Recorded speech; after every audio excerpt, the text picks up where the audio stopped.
Suspense. Autolite and its 96,000 dealers present Miss Marlene Dietrich in Murder Strikes Three Times, a suspense play produced and edited by William Spear.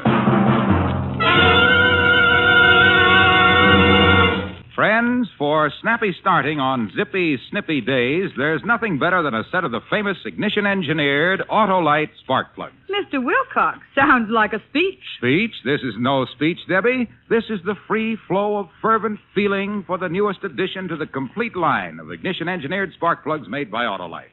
The wide-gap Autolite resistor spark plugs. Mr. Wilcox, are you trying to say that Autolite resistor spark plugs offer car owners special advantages? Precisely, my pedantic pretty, because Autolite builds an exclusive 10,000 ohm resistor right into every Autolite resistor spark plug. And this makes practical a wider initial gap setting, the advantages of which have long been recognized by automotive engineers. I never knew that, Mr. Wilcox. Tell me more. My girl, Autolite resistor spark plugs give double life under equal conditions as compared to spark plugs without the built-in resistor. Yes, sirree, this newest addition to the complete Autolite ignition-engineered spark plug line is the only spark plug that will give you smoother performance on leaner gas mixtures and greater gas savings. So, see your Autolite spark plug dealer tomorrow for a set of the famous ignition-engineered Autolite spark plugs. And remember, whether you choose the regular type or the resistor type, you'll be right, because you're always right with Autolite. And now, with Murder Strikes Three Times and the performance of Marlene Dietrich, Autolite hopes once again to keep you in suspense. And so, John L. Lewis and the soft coal mine operators will be getting down to specific cases soon. And now, the exclusive that I promised you earlier in the program. A report so sensational that I am going to devote all of my remaining time to it. I have before me a copy of a document delivered in person today to the district attorney's office by one Fredonia Bell. Fredonia Bell was the trusted personal maid of Laura Starling Morton, whom you will remember from the widely publicized murder trial of 2 years ago. This document is a statement written by Laura Starling Morton in her own hand, and it begins as follows, quote, I only regret that it will be impossible for me to be present when this is read aloud. What I shall relate here concerns 3 men. Of these 3 men, it is not on behalf of my husband, Robert, that I write, nor on behalf of my husband, Charles. This is for Elmer. But I do not think that Elmer will ever see it. For Elmer, too, is going to die.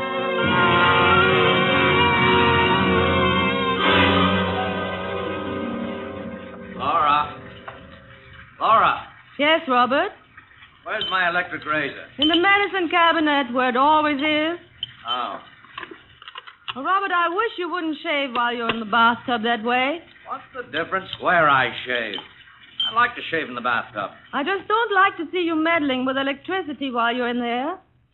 You might get a shock or something. Oh, sure. Mrs. Thomas Edison. All right, go ahead. I don't care. I like to shave in the bathtub. I'm relaxed in the bathtub. I read in the bathtub. I think in the bathtub. I'm not going to change my habits for you. I know, dear. I suppose that is a lot to expect. Oh, for heaven's sake. Why can't you understand? Robert! Robert!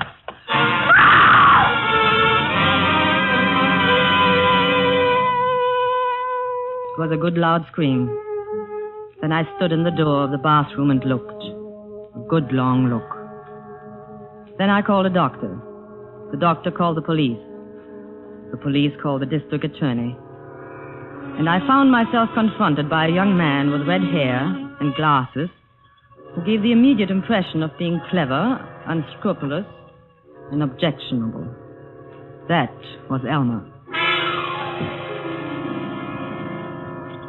Mrs. Williams, I'm Elmer Garner of the district attorney's office. How do you do, Mr. Garner? I thought you and I had better have a little private chat. What about, Mr. Garner? About your husband. What about my husband?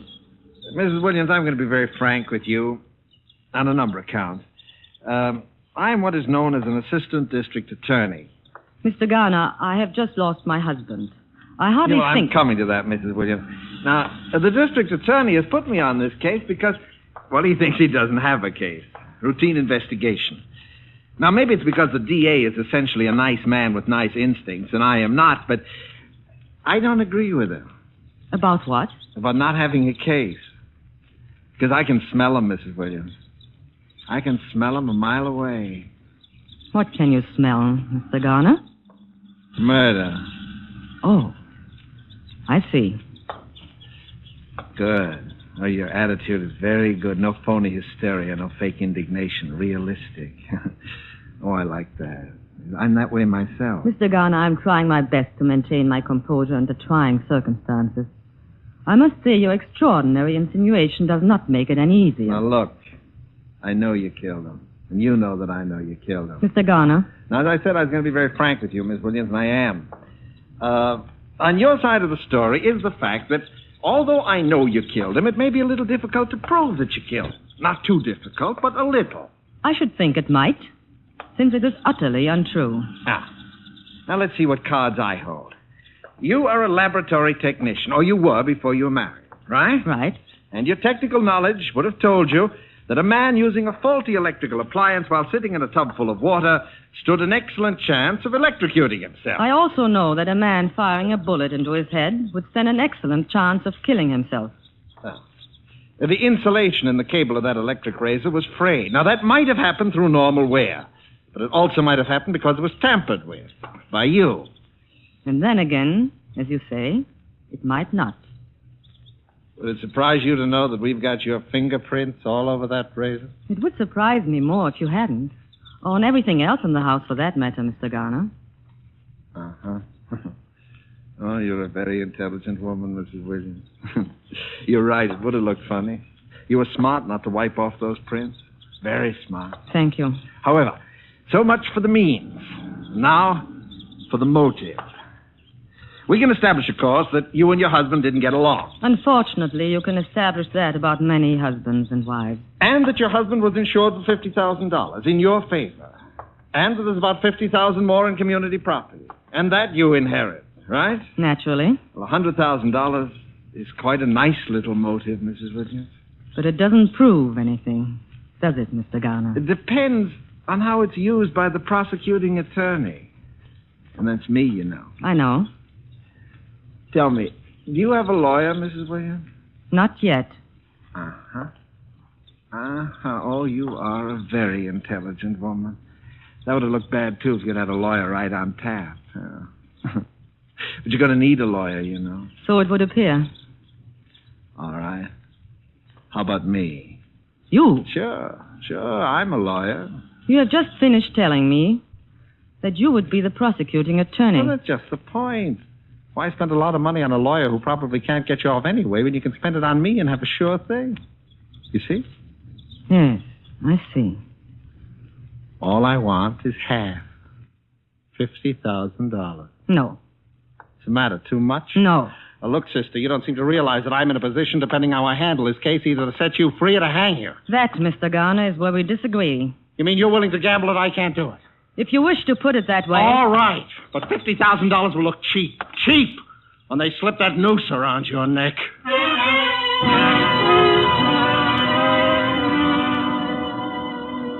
There she sits, ladies and gentlemen of the jury.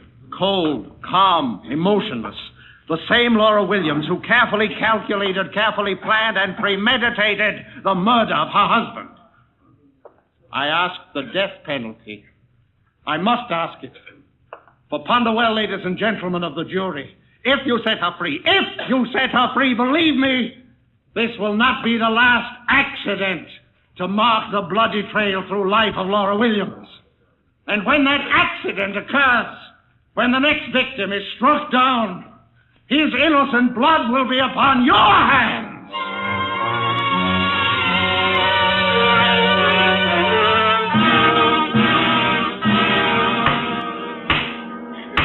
Ladies and gentlemen of the jury, have you reached a verdict?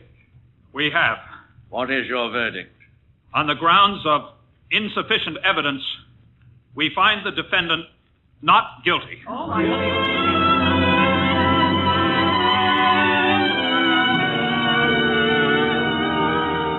Now, Mrs. Williams, I guess the sporting thing to say is congratulations. Congratulations. Thank you, Mr. Garner.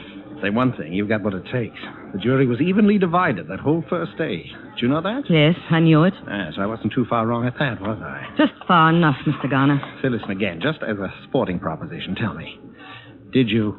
Did I what? Oh, come on, we're alone here anyway. It doesn't matter because you can't be tried twice for the same thing. You know that, don't you? Yes, I know it. Well, did you? Yes. You cheap, contemptible blackmailer, yes. I killed him. How do you like that? I killed him.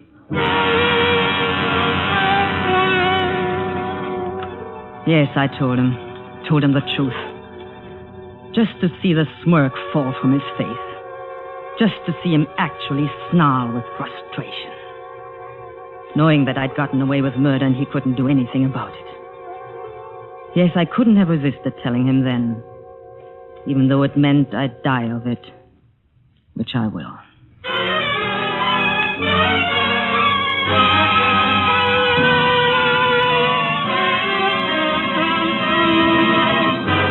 Autolite is bringing you Marlene Dietrich in Murder Strikes 3 Times. Tonight's production in radio's outstanding theater of thrills, Suspense.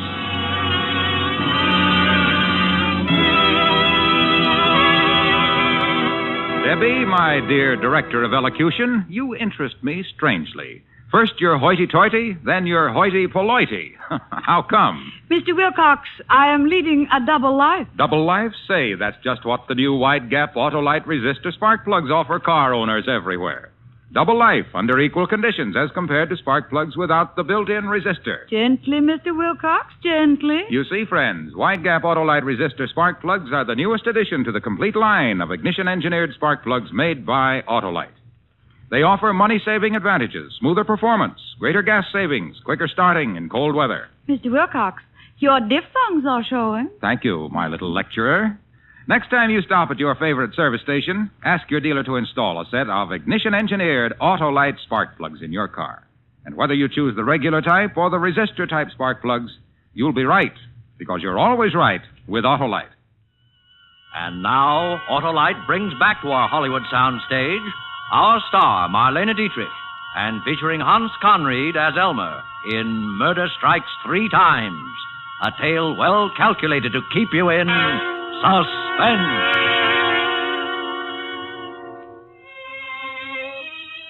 Perhaps I gambled too recklessly with Elmer. I have since had cause to wonder. But there were things I could not foresee, as well as Elmer. Suffice it to say that after my acquittal, with $100,000 from Robert's estate, I moved to another city and took up my life again under another name. That there, as Laura Starling, I met and married Charles Morton, a charming and eccentric man whose genius as a research chemist accounted not only for those qualities which endeared him to me, but for a very considerable personal fortune as well. I was quite happy and completely in love. And as the years went by, I had seen, I thought, the last of Elmer.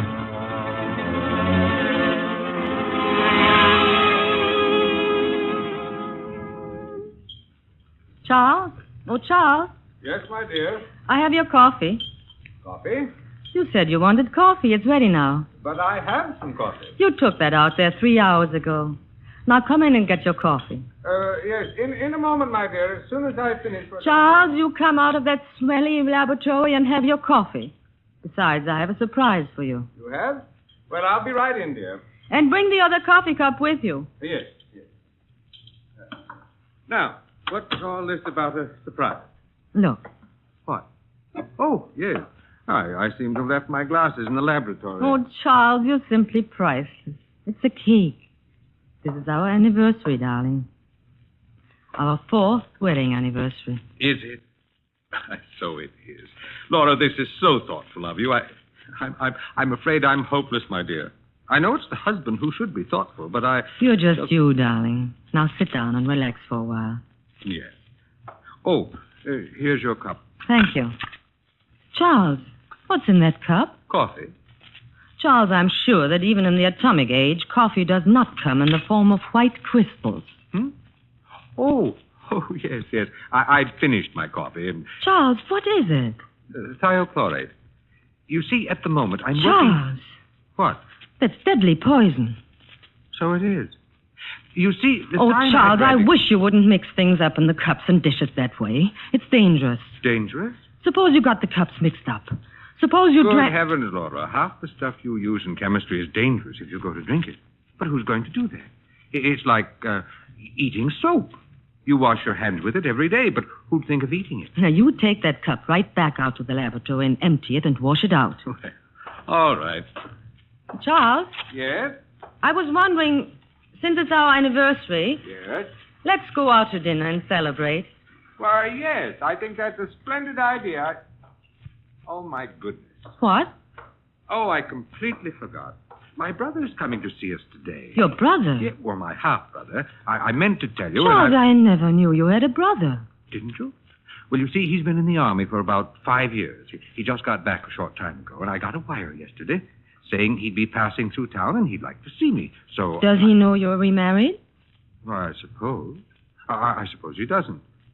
As a matter of fact, we've never been very close. Neither of us much of a letter writing, and so on, but he's the only relative I've got. And all the sympathy I've wasted on you because I thought you were an orphan or something. Oh, I was, but practically. When is he coming? Why, this afternoon sometime, I think. Well, I guess there's your answer. I am sorry, my dear. My child, that's all right. Maybe your brother would like to go out and celebrate with us. Well, Right in there, sir. hello there. Hello, Charles. Come in, come in. And I want you to meet my wife. Laura, this is my brother, Elmer.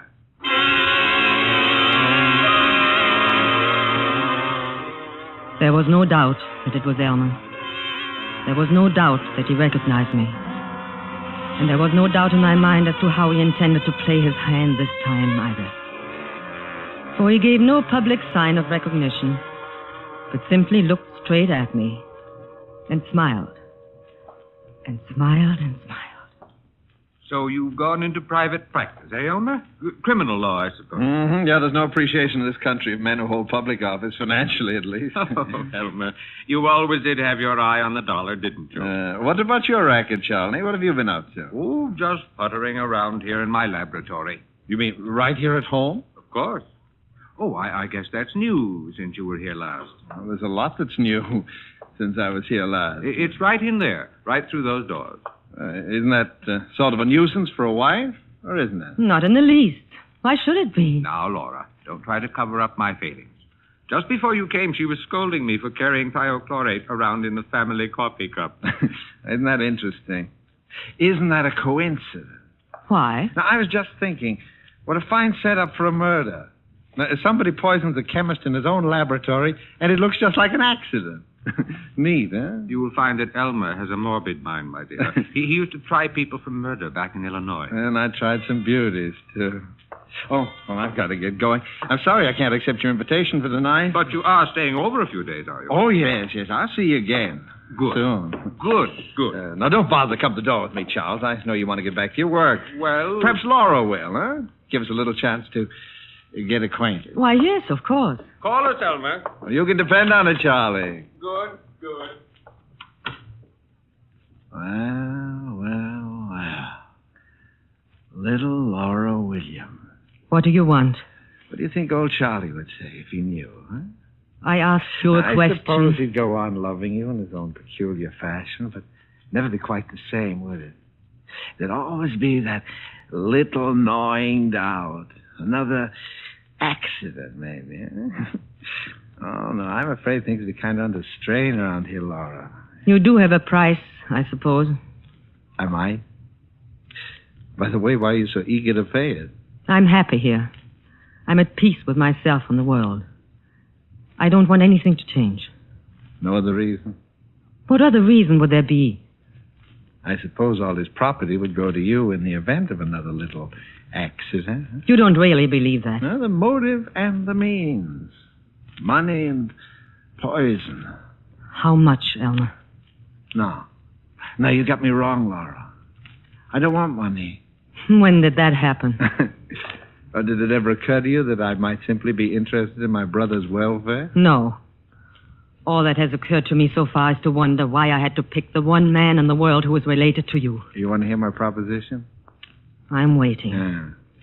The motive and the means. Now, there's always the means for an intelligent person like you. But if we took away the motive... The motive? The money, the will.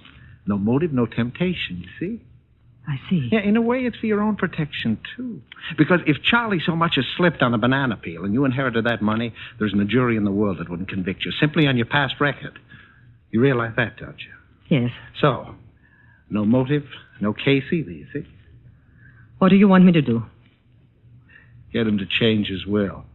In favor of his only living relative, I presume? Uh-huh. That's me. And then? That's all. And you're in the clear.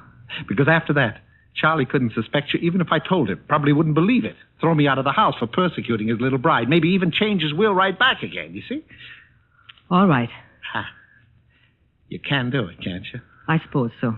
Oh, I know you can. I know you'd better.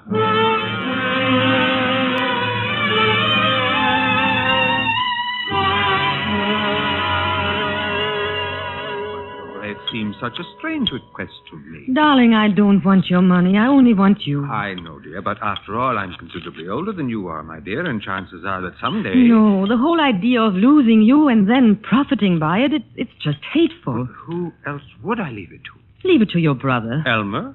Why not? It doesn't matter, but... Well... Please, darling, for me. All right, my dear, if it really makes a difference to you. Now, don't you worry about it anymore. I'll take care of it sometime. No, I want you to do it now, right away, today. Well, I'd have to get in touch with my lawyer. I'll call him for you. I'll get him on the phone right now. My goodness, Laura. You act as though it were a matter of life and death.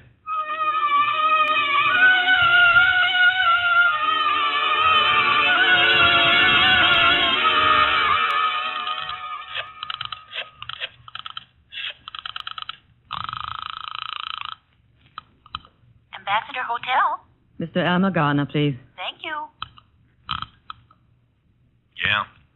This is Laura. Uh-huh. It's all right. It's all arranged. Is it? Yes, the lawyer's coming tomorrow. Did he tell the lawyer the changes he wanted made? Yes, he did.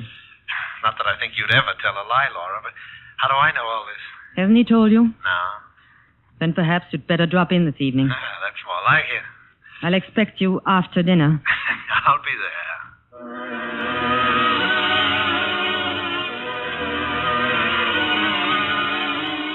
Elmer arrived this evening, less than an hour ago. We were having coffee in the living room. Earlier, Charles had been showing him through the laboratory.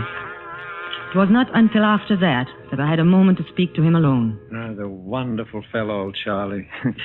So trusting. Did he tell you? About what?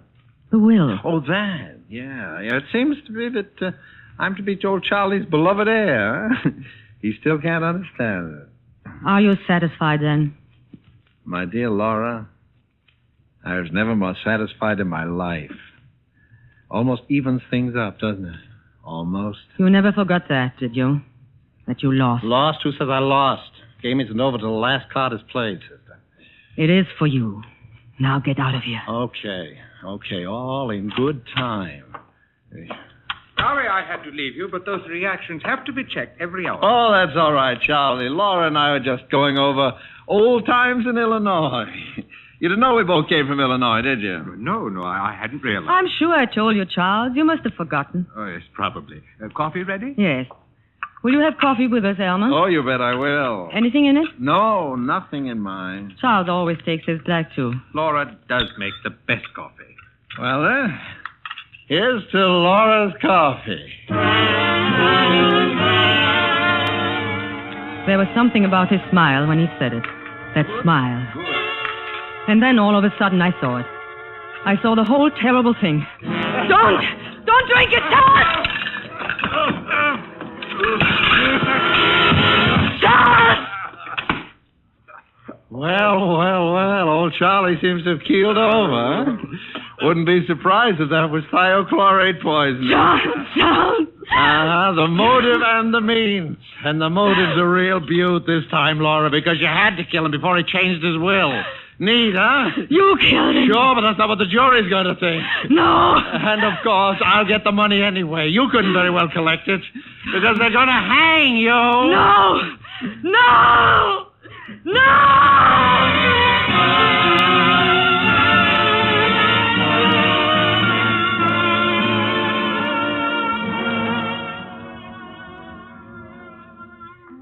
Elmer's downstairs in the living room.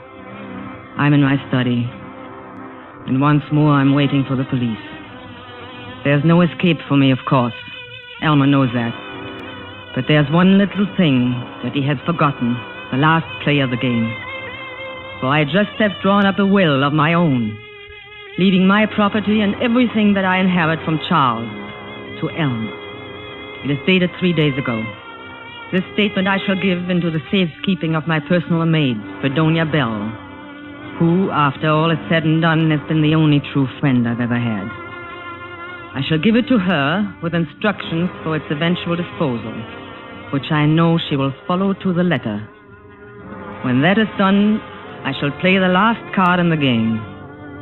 I don't think Elmer will find it possible to trump that card.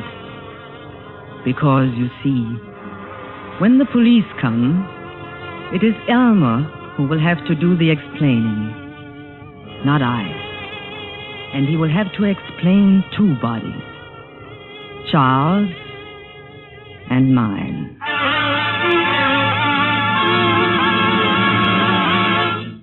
Charles and mine, unquote. And as the world knows, Laura Morton was found dead by the same means which caused her husband's death in that double tragedy 2 years ago. And now we have this document. And the irony of the document, ladies and gentlemen, the terrible irony, is that it was delivered to the district attorney's office by Fredonia Bell this evening at 8 o'clock, 2 years later. And why did the good Fredonia wait until tonight? Because she was thus following explicitly the instructions of her mistress, Laura Starling Morton, who specified that the envelope be handed to the police exactly 24 hours after the execution of Elmer Garner. Good night.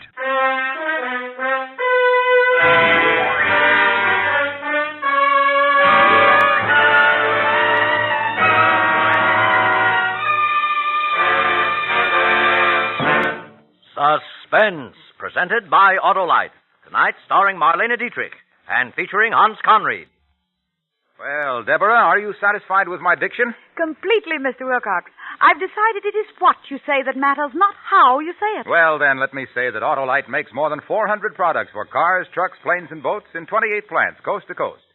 These include complete electrical systems used as original equipment on many makes of America's finest cars.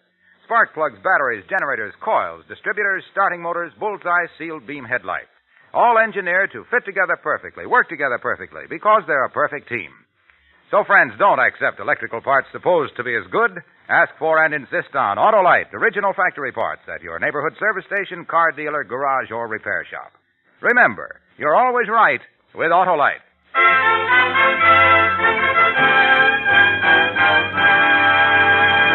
Next Thursday, for Suspense, Dick Powell will be our star. The play is called Slow Burn. And it is, as we say, A tale well calculated to keep you in suspense.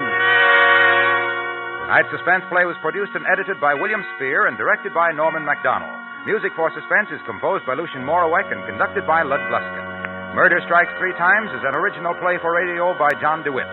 Marlene Dietrich will soon be seen in the Warner Brothers production Stage Fright. You can buy Autolite regular or resistor spark plugs, Autolite stay-full batteries, Autolite electrical parts at your neighborhood Autolite dealers. Switch to Autolite. Good night. There is still a tremendous job to be done in gaining new knowledge about the causes, prevention, treatment, and cure of heart diseases. Give to this worthy cause. Send your contribution to HEART, H-E-A-R-T, care of your local post office. This is CBS, the Columbia Broadcasting System.